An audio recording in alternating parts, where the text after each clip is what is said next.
correctly with the correct amount. D20 Radio, where gamers roll. www.d20radio.com.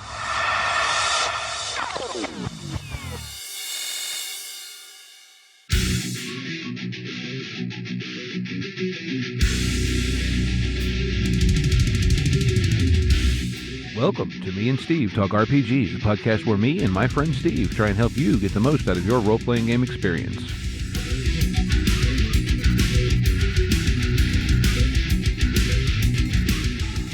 What is up, Gamer Nation, and welcome back to Me and Steve Talk RPGs. I'm here with my friend Steve. Greetings! And so before we get started on anything, let's shout out a D20 Radio Network podcast of the week. And that podcast is the newest podcast on the network. We want to welcome Werewolf the Podcast. Werewolf the Podcast is, well, it's a podcast all about Werewolf the Apocalypse, the role-playing game, which, was one of the original members of the World of Darkness family. They talk about all kinds of things, be it, system stuff. I think they do a little actual play. They review various books. Like I said, it's a podcast about the werewolf role-playing game. So there you go. I personally haven't gotten a chance to listen to them yet, but it's actually on my list for something to do tomorrow. So in any case, you can find them at www.http blah blah blah keepontheheathlands.podbean.com, or I'll put a link in the show notes. As a matter of fact, I've been doing a lot of door dashing recently, and that's going to be on my list of shows to listen to while door dashing, because I would love to learn more about werewolf. Even though we had a whole lecture and lesson on the World of Darkness, I still think that's an interesting setting and world that I don't know that I'm prepared to play it. Hey, I'll play anything at least once. I played a little bit of werewolf back in the day, but I'll play in it, and I'd love to run it, but I don't know that I'm the person to run it, because maybe we need to bring somebody else on and talk a little bit more about that. But thoughts. Yes. Anyway, so we do have a topic for this week, almost unlike last week. If we could have convinced GM Hooley, we would not have had a topic for last week. I'm telling you now. But the podcast topic for this week is dungeon crawls and sort of talking about old school versus new school mentalities. Yeah. Well, I thought, it ties in a little bit to, we were talking about adventures last week. And look, dungeon crawls are the classic adventure. I don't know how else to say it, right? Oh, yeah. You know what? I want to get into this now to sort of break into it. Dungeon crawls are your classic RPG adventure. That's what almost everybody at some point, if you played, whether it be Dungeons and Dragons or other games, you've probably done a dungeon crawl at some point. And you may not have even realized you were doing a dungeon crawl, because in my opinion, there are dungeon crawls that exist outside of dungeons, and you can disguise dungeon crawls. And if you really like running them, you can run outside of dungeons dungeon crawls. But that's maybe a little bit later on down the show line. Yeah, I was going to say, I have thoughts along those lines as well.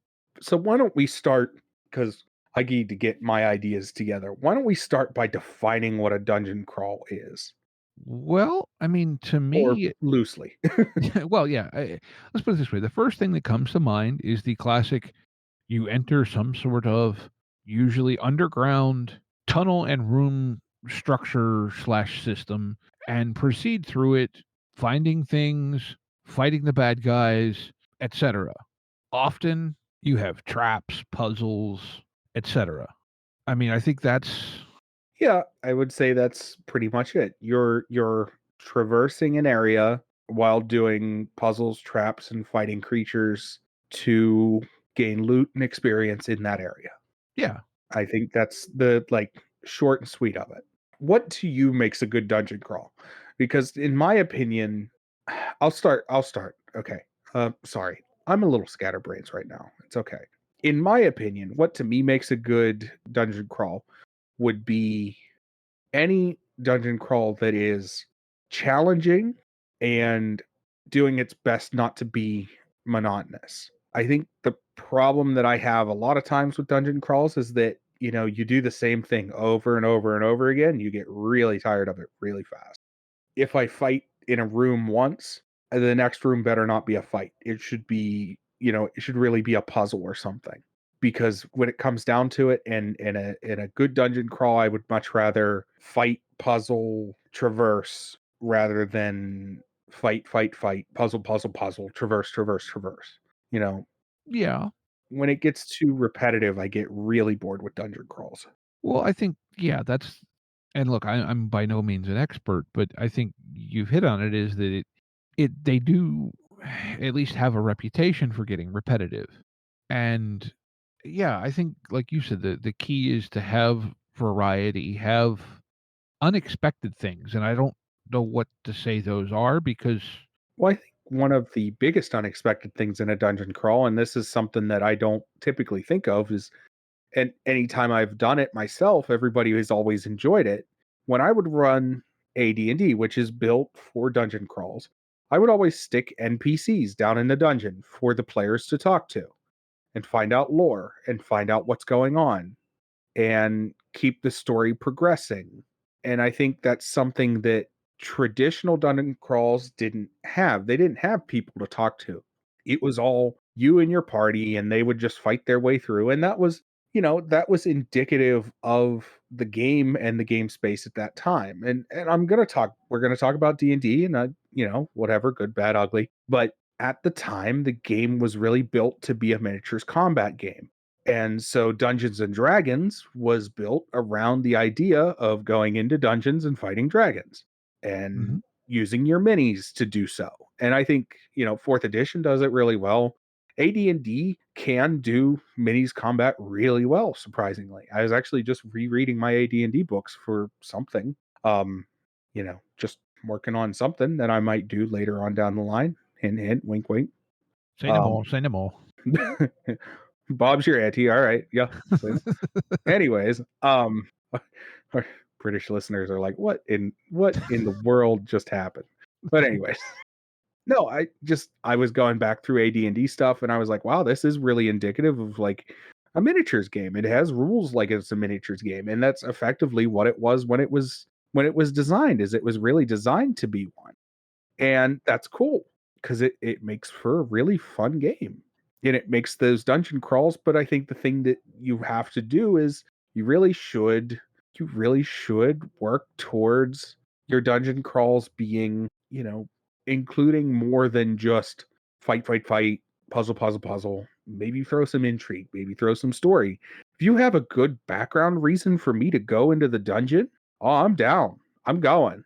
Hooli talked about statistically, men are likely to go save children. Okay, that's cool. That's something that, it's one of those things where, like, hey, that was actually kind of you could make that work with a dungeon crawl in some sort of way. You know what I mean? Like, little Timmy went and wandered down the well. Can you go help him? Yeah. But yeah, I've talked a lot. Why don't you talk some?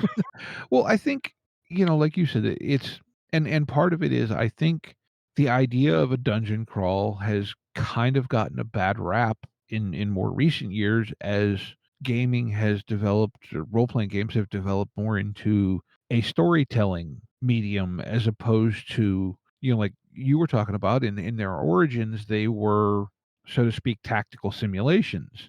And I mean, that leads to a bunch of conversations that I think we want to get into a little bit later. But I think, like you said, if you can figure out a way to work story and lore into a dungeon, be it, finding items that you find, old books, or, you find paintings or statues, carvings, things like that. And this is in your classic, fantasy style dungeon crawl, right? But I was thinking about it today, and you mentioned this, is that a dungeon crawl doesn't have to be in a dungeon.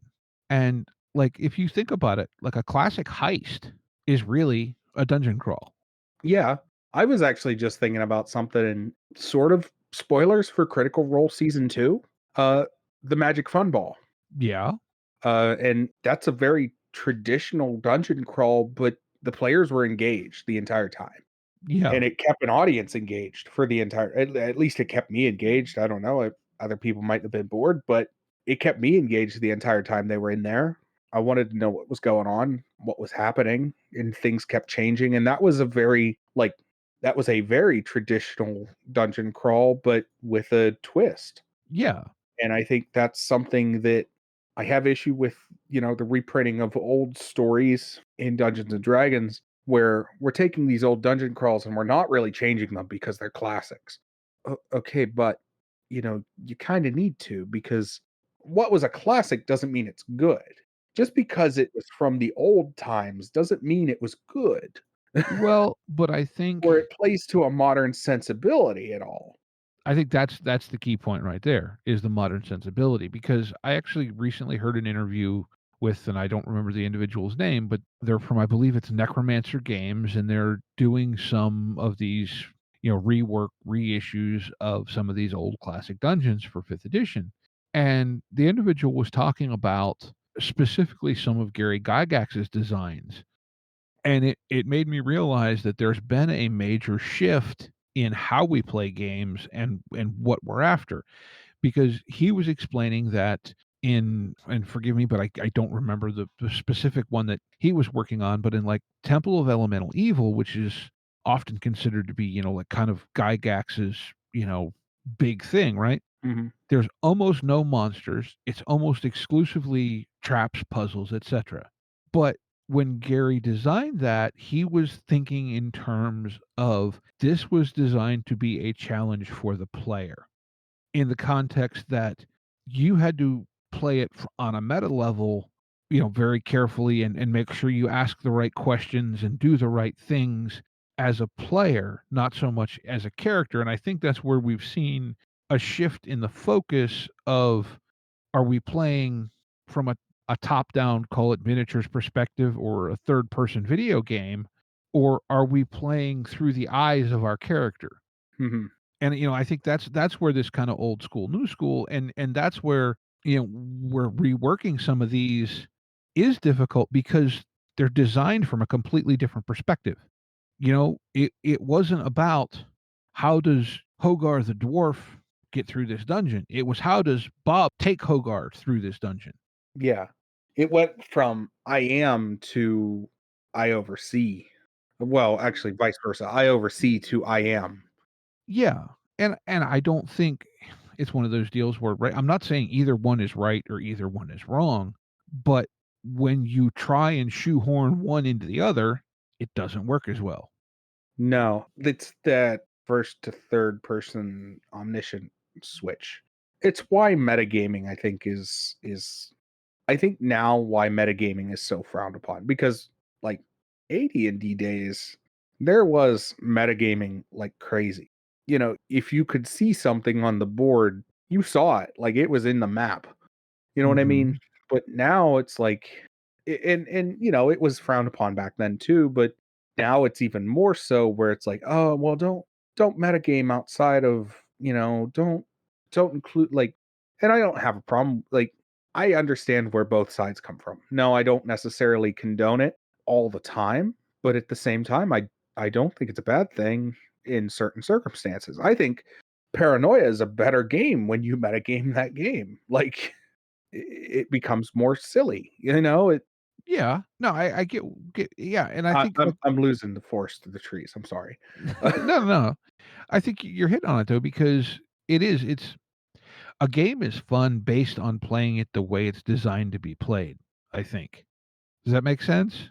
Yeah, And so if you're playing a game, or a dungeon that was designed to be played more in a third person view, but you're playing it in first person, well, things aren't going to work as well. You right. know, like, yeah, and the other thing that, and I don't know why this popped into my head when I was thinking about dungeon crawls, but the original Metal Gear Solid was very much a dungeon crawl. Oh, yeah. Yeah, Metal Gear Solid is a dungeon crawl. I stalled out on the helicopter fight, but That's a lot of, not to get on to a tangent, that's a lot of his games are a dungeon crawl. His stealth missions. Any stealth mission that you're gonna play is gonna be almost a dungeon crawl. yeah, Sneak past the guard, or fight the guard, or incapacitate the guard. Those are your options. Okay, well, the same applies for like most dungeon crawls. yeah, very much. Sneak past the monster, or incapacitate the monster, or fight and kill the monster. Well, to boil it down even further, it's overcome the obstacle onto the next obstacle, which is pretty much any story, really. But the other thing is that dungeon crawls have a history of being very linear. Yeah. That's something, in my opinion, that can be changed. Dungeon crawls are considered fairly linear, but I think you could do a dungeon crawl that's more open. I think you could be like, go where you want to go. Pick a path. What path do you want to go down? That path is going to lead here. That path is going to lead there. And I think it's on, going back to what Cooley talked about last week, it's on the GM side to like disguise how, on a player side, as a player, you feel like, oh, I have all these options. I can go whatever direction I want to go. And on the GM side, it's like, well, yeah, except all roads lead to Rome. Yeah, yeah, exactly. Yeah, I don't know. I mean, like dungeon crawls, I think they've gotten a bad rap for being very railroady, but they are in book form, so to speak. That is, the dungeon is there. You go into it. That's what happens. Part of the bad rep comes from the way those modules are written. And I don't want to put blame on writers because, we have friends that are writers and have written things, and I don't know anything about that world. But I think some of it goes on how those modules are written, in that you open a book, when you read it, you read that book and you go, oh, well, this is telling me that I need to push my players in this direction. And I know that in Dungeons and Dragons, certain modules are written in that particular way, where it's basically saying, hey, if your players don't want to go, you have to push them. And there are literal, what happens if your players don't want to walk in the direction you want them to go? Well, you do this. And yes, I understand railroading is a good thing and a bad thing all at the same time. If you ask 9 players out of 10, they'll tell you they don't like railroading, but at the same time, if you do it secretively, they're not going to complain. Yeah. If you railroad a player, if you don't push but give them the tracks, they like that. I like that. As a player, I enjoy when I can see, oh, well, we can go all these different directions, and I'm not feeling like I'm pushed in a particular direction, but the story's going to follow me. You know what I mean? And I don't know that the story's going to follow me. It's all in the veil, in the guise of what's hidden behind the curtain. Well, I think that's the point that Hooley was making, referencing Robin Law's book, Robin's Laws of Good Game Mastering, where I think that's where he said that the key that was brought up there was that you don't tie, what do you want to say, your story points to a specific location. Right. And by that, I don't think he necessarily meant like in the context of a dungeon crawl. It doesn't mean don't put a dungeon there. It means don't be wed to having this thing they need to find out in this room, and unless they find that room, nothing happens. It Right. meant if you need them to find that room, put that room where they're going. Put the thing you need them to find in the way. Exactly. Yeah, don't get hung up on where, just get hung up on the what. Like, Yeah, and that's something like I really want to at some point dive into some of the gumshoe games, because I know they have a kind of a unique design system as far as how to structure your story with clues and different types of things. I was listening to something today or yesterday, I don't remember which, about designing adventures for Fall of Delta Green, which is a gumshoe game. And it was really interesting to hear, it's saying, okay, you need this kind of clue and this kind of clue and that kind of clue. And so make sure you put them in front of the players, not so much give it to them, but put it where they're going to find it. well, there's something that I remember learning in school about storytelling and writing stories, and I learned it very young, and I think it's something that we all sort of learned, but sometimes you just need to need to think about it more than like it's subconsciously baked in there. It's the 5 questions of storytelling: what, where, when, why, and how. Mm-hmm. And breaking down a dungeon crawl into what, where, when, why, and how. If you leave the when or if you leave the where as a question, and you leave that up to the players to decide where. But what, you should know what's coming. You should know when, roughly. should know why it's there. You should know how it got there. You know what I'm saying? Yeah. Yeah. And that helps give your world and your story that you're telling for the players character and makes it feel justified. And try and keep your whys and hows justified. Keep them grounded in the world and in the story that you're telling. If your whys and hows come out of left field, well, your players are going to lose interest. And I've made that mistake. I made that mistake in a game that we played together that I DM'd. I brought something out of left field and confused my players and was like, okay, I won't do that mistake again. I'm sorry, just bad move on my end. But if you think about those 5 questions and you leave out the where, you leave the where up to the players, so you think about those 4 questions, it really will help you get everything in order. And especially for a dungeon crawl or for your story in general, that's a lot of times when I sit down and write out my outlines. And I hadn't thought about this until I was sitting down and looking at my outline for the game that I'm going to run of Tales from the Loop. I had everything written out and I was like, I wrote this in programming logic. And then I realized, no, I didn't. I wrote this asking the 4 questions. Uh-huh. Sorry, did I lose you? No. Okay. But I realized that I was like, did I write this in like a programming logic, like an if then statement? And then I was like, no, I didn't. I wrote it in a weird like writer's logic. Well, yeah. Well, see, that's the thing, and I think that's where, like, I get frustrated with dungeon crawls, where it just seems like you're wandering around and nothing happens, and that is the classic, you put the thing in a place, and you're waiting for the players to find the place, and Yeah. maybe they don't know the place is.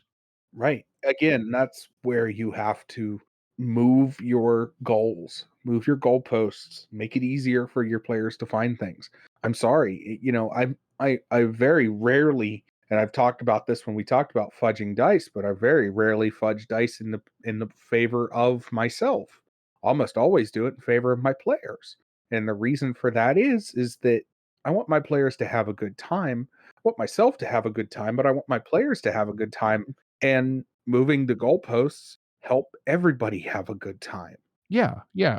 because your players get to see this thing that you prepped and you get to use the thing that you prepped and not just throw it out like, Like yesterday's newspaper. exactly. You don't just throw it out like it was nothing. You put time and effort into a thing and your players walked right past it. Well, okay, they walked past it. Cool.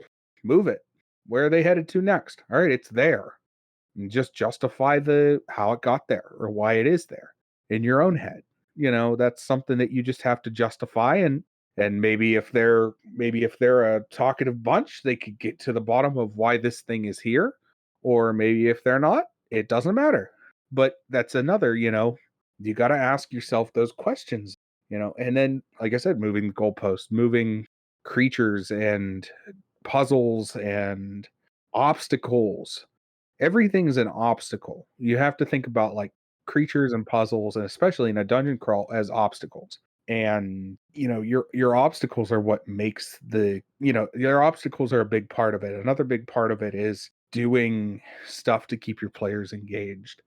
I think that's part of my issues with older dungeon crawls is they don't do anything to keep the players engaged. They hope that the combat is good enough to keep you engaged or that the puzzles are good enough to keep you engaged. And if you're bored with combat and you're bored with puzzles, then you have nothing. Well, and I think, the puzzles in particular brings us back around to old school versus new school, where you're playing from a third person or first person perspective, right?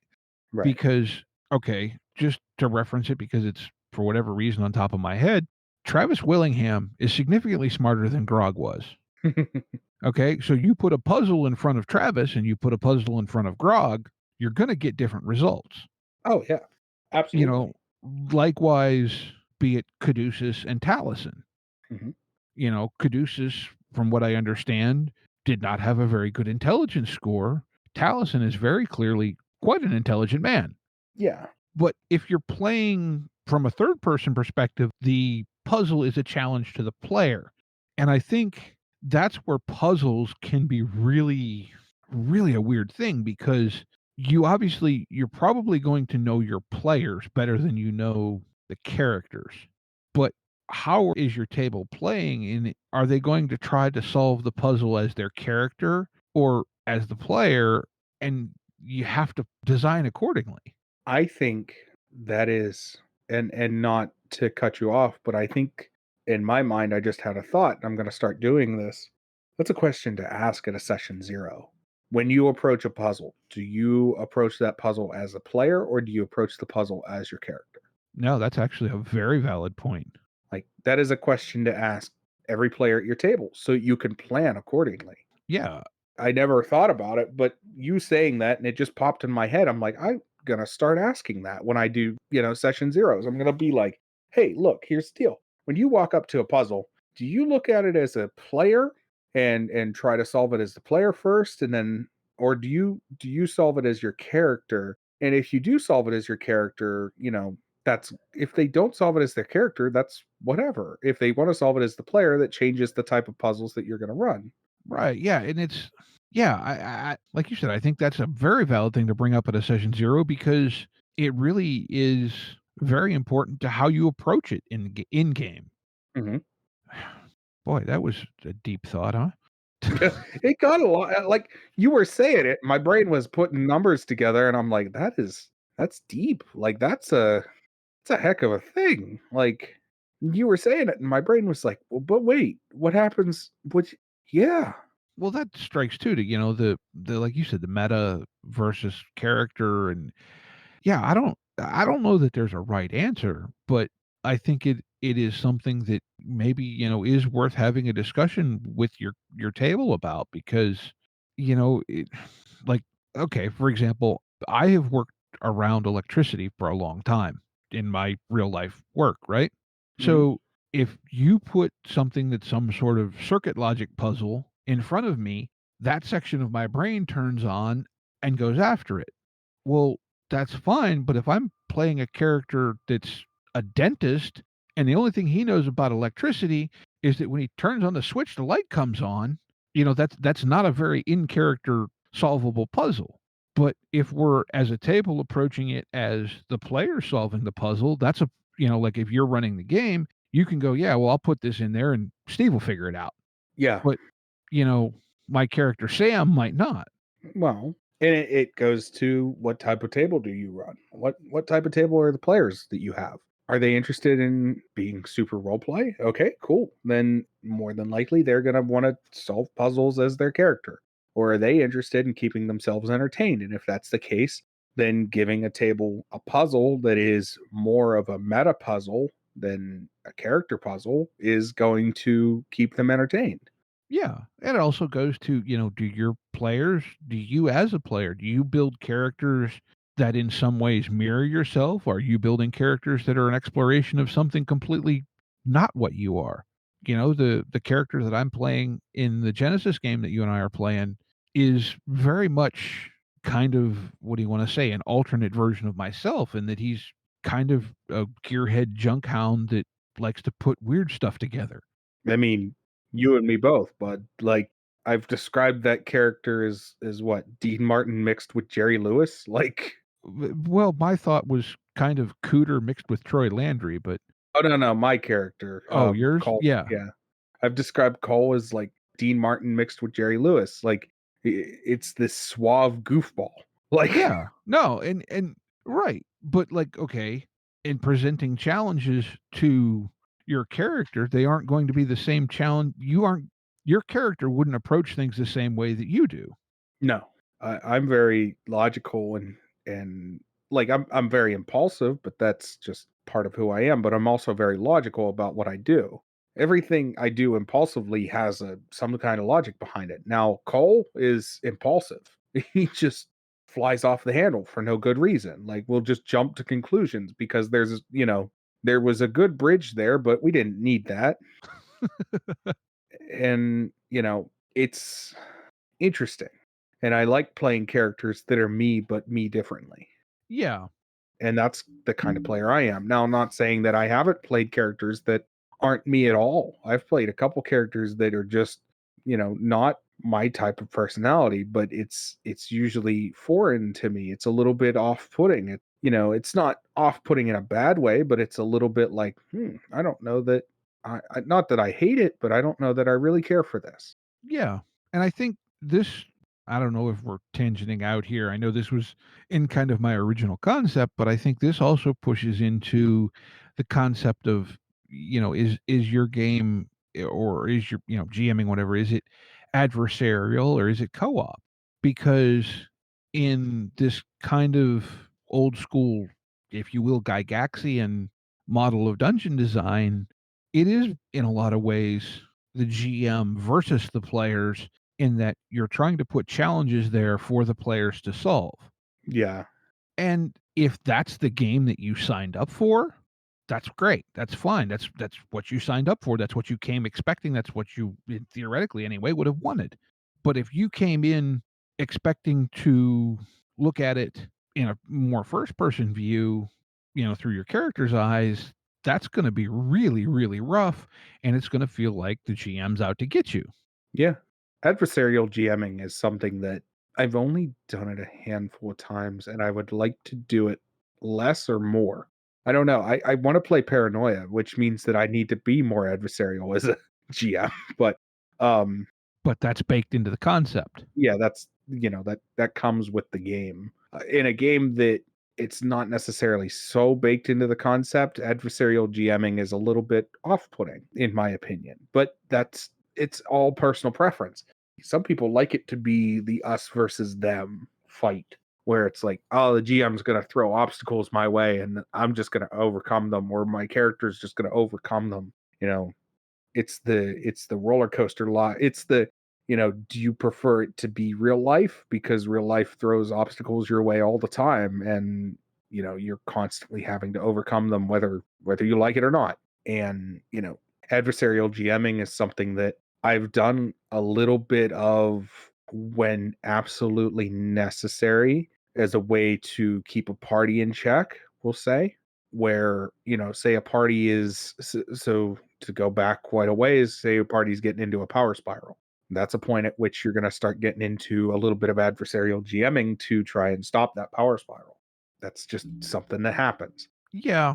And I've done cooperative GMing where I've, basically worked with the players, or been a neutral party in essentially a story. Like, I say neutral party, but that's not 100% active. You're still 100% accurate. You're still throwing obstacles their way, but you're not actively adding difficulties. You're just sort of, this is the story and this is the direction that it's taking. You know what I mean? Yeah. I don't know. Sometimes when I GM, I will. Sometimes when I GM, my brain goes in weird directions. So, I mean, in life, I go in weird directions. But sometimes when I GM, I will just put myself into essentially an autopilot mode, where I have the story I'm telling. I know, roughly what's going to happen. I know roughly when it's going to happen. And I know my players are probably going to get there at some point, or they're going to go their own way. And if they go their own way, then, sort of autopilot mode ends. But I just know that, hey, we're going here, we're going there. I listen to what my players are telling me, and when we go in that direction, and that's where I sort of come up with the like cooperative GMing, is listening to your players and going in the direction that the players are going. And sometimes adversarial GMing is pushing in the exact opposite direction via force inside the game. Never, I say almost with certainty, and I don't say many things with certainty, but almost with certainty, never push in a direction without a good justification in game. Out of game, never push in any direction, whether left, right, forward, backwards, none. Let your players do that. In game, you can push them in a direction with justification. Yeah.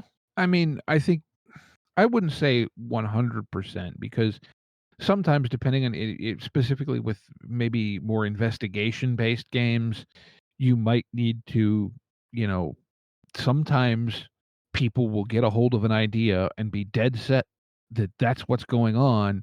And like, look, we only got, 4 hours to play. You've just spent 2 hours chasing this.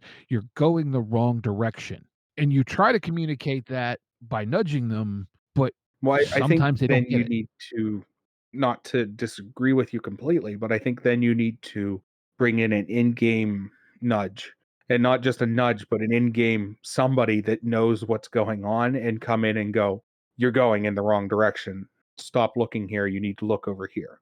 Whether that be an NPC or a piece of, that's where on the fly GMing, you just sort of make a piece of something that says not outright where you want them to look, maybe, but pushes them way harder towards where you want them to look. Yeah, no, I agree. I think that should be your first recourse, but yeah, in any case, I mean, we're not we have similar ideas, but we have different opinions, and that's the way Yeah, life works. yeah. Do you have any more on adversarial GMing? I don't think so. I mean, I think the thing is that it's not necessarily bad, but it has a bad rap because if it's not what you signed up for, it's not fun. And that's, Yeah. I think, the best way to say it. Yeah, and that's hard to. I was gonna say maybe try again, push that towards a session zero. But if you're not aware of that, like as a GM, some GMs just aren't aware that they're being adversarial. They just have gotten in their way, and that's how they GM and whatever. I think that's one of those where you have to, as a player, play it by ear and maybe say, if a game isn't cutting it for you, if I don't mean to be rude, but if you're playing with your friends and you don't like how your friend is running the game, you should feel comfortable enough to say, "Hey man, with all due respect, I don't care for this right now. I'm going to pass and move on." I said, "But, maybe down the road we can play something else together." Yeah. Well, no, I think it does. It is something I think that should be brought up in session zero, but I think It's hard to quantify though. it is hard to quantify, and the other thing is I think you and I spend a lot of time thinking about RPGs and playing them and all this, right? Not everybody does. Some people just show up on Saturday night and bring their dice. And so, I think that's in some ways maybe some of what we try to push people towards with the show is to be more self-aware as a gamer so that you can communicate effectively to the people you're playing with, be it when you're playing, when you're GMing, whatever, so that you can all figure out better how to make something that's more enjoyable for everybody. Right. Right. No, I completely agree. I think it's a little bit, um our show is, not to delve into this, but as you're aware, as I'm aware, our show's not for everyone. There are people that casually play RPGs that don't want to listen to our show because we're a little bit too in depth for them, which we try to cater towards everybody, but we can't, you can't please everyone. But at the same time, if you have a GM that's like, man, I wish I could get better. I wish I could do something, and you listen to us, or here's a better one for you. If you have an idea that you want to hear us talk about, and you have something that you're like, oh man, those guys haven't talked about this, and I want to know an answer to how they would do this or how they would do that, come in our Discord, shoot us a message our Facebook, message our Twitter, tweet at us. You know, there are easy ways to get a hold of us to get that as a show topic, and you'd be surprised, 9 times out of 10, as long as everything's in order, if you message us and go, "Hey, can you guys talk about this?" We're gonna try our best, and sometimes it's not always the next episode, but it will definitely get talked about. Yeah.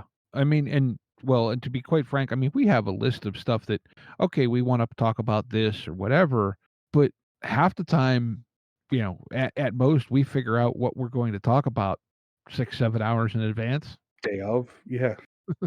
Let's see. When did you messaged me today at 11:02 a.m. It is now 9:22 p.m. Yeah.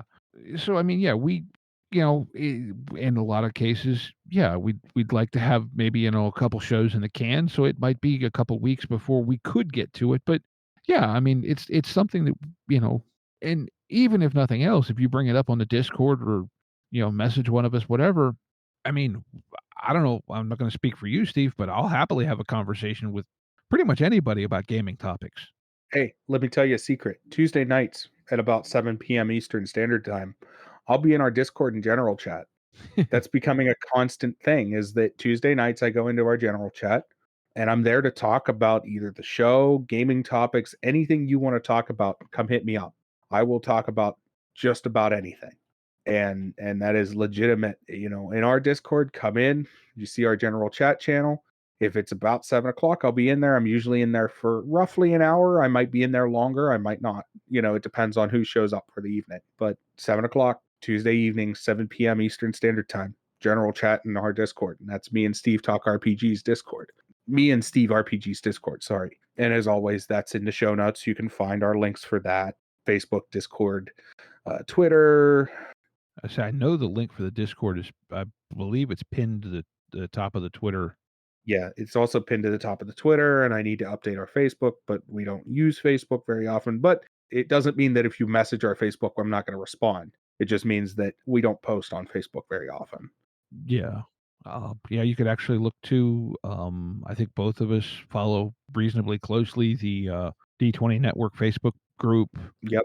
Go in there and ask us questions. If you're in the Discord in the D20 Radio Network, there are easy ways to get a hold of us. We're not hard people to get a hold of. Yeah. You can even email us. There's a link for that in the show notes too. Yeah. Yeah. That's me and Steve RPGs at gmail.com or whatever it is. I might have rattled it off right. You'll hear my voice say it again later if you listen at the end. Yep. Yeah, that's me and Steve RPG at gmail.com. But, as always, if you have questions, just reach out. We're here. We're here to answer your questions. We're here to answer each other's questions. Like that too, yeah. And talk about silly things every now and then. Oh yeah. Oh yeah. Absolutely. Heck, you heard us last week, right? Right, yeah. Also, if you're not part of our Discord, you didn't get to see the bloopers that got posted in our Discord of last week. Well, outtakes, I guess you should say, not bloopers. Yeah. Yeah, because there's about 15, 20 minutes of conversation before we actually started recording the show proper that was just too amusing to... I think you said 45 minutes in the post, but I'm not sure. I think it's about 25 total, but I don't remember. Yeah, whatever. But yeah. So I think it's time we move on to our next favorite thing. What's our next favorite thing, Steve? The next favorite thing is Game of the Week. Woohoo! Game of the Week! Game of the Week! Game of the Week! You want to go? I'll go. I can go. Go. I never go first. All right. I have a game called Neuro City. Ooh, hang on. NEUROCITY. It'll have a green screaming face. Okay, there it is. All right. I'll just read you the tagline. Neuro City is a subterranean city complex crowned by a glitched digital sun, ruled over by an ever-watchful supercomputer named Isaac. A closed society on the brink of collapse, suffering an involution from digital to analog technology due to the scarcity of materials and constant recycling of components. This seems cool, man. It is how did they describe it? Feels very dystopian, but like in a entertaining sort of way. Yeah, it's like I think they described it as like a digital noir in some place here. Like there's a quote down towards the bottom. Neuro City welcomes you to a prison where living is mandatory. It's so like I stumbled across it. It's currently $6 for the PDF. I started looking into it. It is so cool and cyberpunk and dystopian, like it's retro futurism, but in reverse. Like it's starting out in the future and going backwards because of having to recycle technology. It's really, really cool, man. It looks really, really cool. I like that they call one of the things that you could become is called a trancer, which reminds me of a pretty awesome 80s movie called Trancers, which is all about these psychics that can travel through time. It's a really cool movie. It's just a really neat neo-noir type story. Yeah, I like it. Tech noir, that's what they were calling it. Funded in Kickstarter, 120 pages of pure tech noir. Yeah, no, it looks pretty darn cool. Yeah. Yeah. All right. So is that yours? That's mine. All right. Well, I have one that's I would guess maybe kind of adjacent to that. It's a game called Age of Steel, and it's well, again, read the beginning of the thing. Age of Steel is a diesel punk role playing game set in the world of Nereis, I guess. A world not unlike our own in the first few decades of the 20th century. Nereis has just emerged from its first global conflict, the Great War, in which hundreds of thousands of men and women died in the mud and horrors of the trenches. Since technology has taken a slightly different route to our own world, personal mecha powered by diesel engines are used for numerous applications from war to common labor, huge airships, bipedal automata. So it's a very well, it's diesel punk. Yeah, I like diesel punk. But yeah, and this one, I mean, I'll say this, it looks like it's just from my experience with diesel punk, it looks like it's later diesel punk. This is like 20s. yeah, well, that's what it says. Yeah. This is 20s, which is later than I'm used to seeing with diesel punk. Usually diesel punk is like early 1800s or early 1900s, I should say, which I mean the 20s are the early 1900s, but I mean like late 1800s. Yeah. Also kind of has a little bit of a noir feel to it, especially from like the cover art. Yeah. But it's a 123-page RPG designed to capture the feel of pulp adventures such as Indiana Jones or The Rocketeer. I like it. I like The Rocketeer. I just watched that movie again the other day. I don't know what possessed me. I was sitting at home and I was like, "Oh man, you know what's on Disney Plus? The Rocketeer." Cool. Yeah, it's a D6 based system. Well, it looks like it has sort of a meta currency called Moxie points, which I think is kind of cool and thematic. Looks like it has rules for crafting weapons, armor, and vehicles. And yeah, it looks entertaining. Yeah, it looks cool. And it's $11. So that's mine, Age of Steel. And again, just to remind everybody, if you're looking for these games and maybe you don't remember exactly what we said it was, or you can't, we didn't say it clear enough for you to find, links to all these on drive through in the show notes, or if they're not something you can find on drive through, try to put some sort of link to somewhere you can find it, or at least, see what the cover looks like, etc. If Yeah. it's something that's old, not a print, that kind of thing. Yeah. And with that, I do want to thank you for listening. And I think we've reached the end of our episode. And I want to remind you to be kind and be kind to one another and get out there and play some RPGs. Take care, y'all.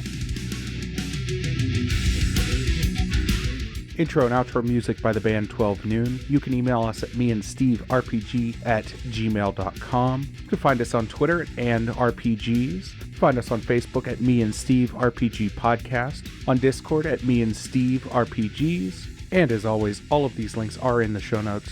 Thank you, and be kind to one another.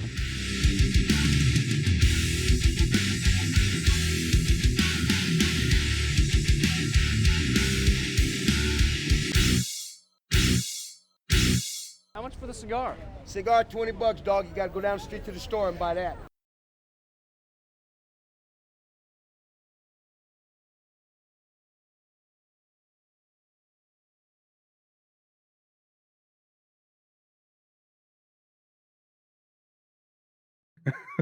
He just was like, but I'm not recording that channel. Don't yell at me. I didn't do it. Go ahead. No, go ahead. I'll stop with my joke. Oh, I'm sorry. I couldn't brain for whatever reason. Every time I would start on a topic, my brain would just decide it was like, no, stop, try again. Yeah, it happens, man.